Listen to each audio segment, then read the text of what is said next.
Бірақ қолынан келеді. мейрамхананы ашқанда сіз қалай шештіңіз? Бәріміз жасаймыз деп ойладық. Қазіргі уақытта тек қана Раушан. Сіз қонақ ретінде келесіз, Қонақ ретінде барамыз. Сосын енді қазір қолымызға түсіп тұрғаны сол жұмсауға ыңғайлы Раушан ғой.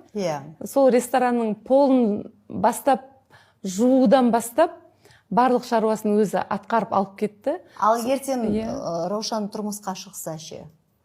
Тұрмысқа шықса, шығсын, тұрмысқа шықса, қасындағы жолдасымен қосып жұмсаймыз. Кейін жұмсайсыз.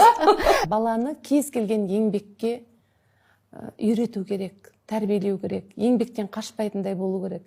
Біз барынша солай тәрбиелеп келе жатырмыз деп ойлаймыз, себебі біздің ата-аналарымыз солай тәрбиелеген. Біз бәрін өзіміз өз қолымызбен жасадық.